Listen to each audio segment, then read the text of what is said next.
Glyn, was everyone still glass half full rather than empty when you came in on this morning? Yeah, always. That's the way it should be. We can look back on what ifs and things, but the performance, the way we went about it, and probably we're quite lucky that we've got another game in quick succession to go again. So it was bubbly this morning. It was bright. I'm just about to do the preview of tomorrow's game. We're looking forward to it. Are you confident with a run of games that will perhaps tighten up a little bit more at the back over these run of games? Well, it's disappointing with some of the goals. I mean, I think it was just the ricochets went for them and didn't go for us. So that's football. It comes around in cycles. So maybe we're due a bit of luck, but we've got to go about our work and make sure that we are harder to score against. How important is it now, this run of games going Tuesday, Saturday for the next 2 weeks against some good sides? Yeah, they're always hard. This is going to be a hard run of games, we know that. But we keep ourselves in games, so we've got a plan for each one. We're going to go and start for tonight. I'm not going to look too far ahead. I'm just focusing on playing Ipswich tomorrow. And with Chris McConnell now on board as well, do you feel that we're really well equipped to go into this run of games we have? Well, the numbers are improving. The numbers are getting up there, and the work they're doing in the gym are improving. So it's a collective thing. We want legs, we want to have energy, and we showed that in abundance at the weekend. And hopefully they're recovered in time and maybe freshen up a little bit. Might freshen up to just put some fresh legs in there. Is this a case of what's the message to the squad now? Everybody needs to be prepared coming up. Yeah, they need to be prepared and they need to relax and play. I don't want them to get tense. I don't want them to look over the shoulder or look at the run of games and think, this league anybody can be beaten, as I've said before. So, it's. I mentioned after the game about the young boys playing without fear, and hopefully that spreads to the seniors. We can play our football. We ask questions. We cause teams problems, and we've got to continue in that vein. Ipswich would have been seen one of the favourites going into the start of the season. They lost again on Saturday. You've been keeping tabs on them. What have you made of them? No, they're a good side.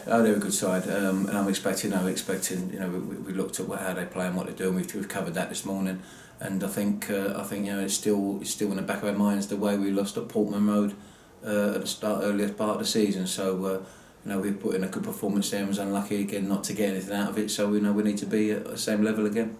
They of course come from the Stadium of Light. They come to our stadium a little bit more closer, a bit more tighter in.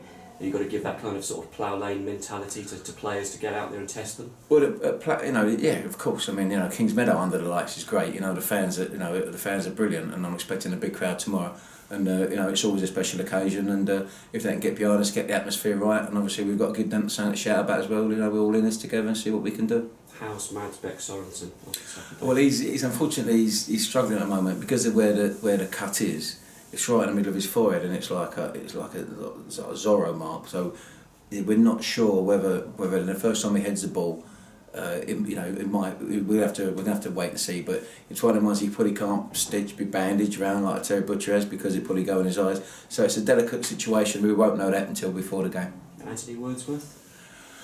Woody's having a scan at 2 o'clock on the pitch after the game. The subs were doing their top ups, and he's felt his calf again. But this morning it wasn't as bad as we first feared. But he's not available, so we're fingers crossed on the results of that. What's the situation with Scott Wagstaff? Yeah, he's fit in the squad. Yep, good news. Good. And with Paul Callan by as well, did he manage to get out today? Yeah, he's out there. Yeah, didn't recognise him. He's been out. Yeah, it's nice to see him back. So he's out there, and it's lovely to see. And he's feeling good. He's got a big smile on his face. So that's good news as well. So I'm not sure what the timescale is. I think maybe there's a game next week, and he'll be playing some part in that. But another one, it's nice to see on his way back.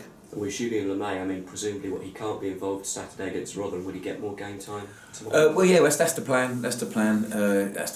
He's again. It's with the games coming. I think Christmas we didn't have enough players to rest. I think when we played Oxford, they rested. They had so many they could rest. But now we've got a few bodies back, and it's making sure that we pick the right ones, resting them, and because we need to hit the levels. We need to be consistent in the levels of fitness and distance we covered and high intensity work.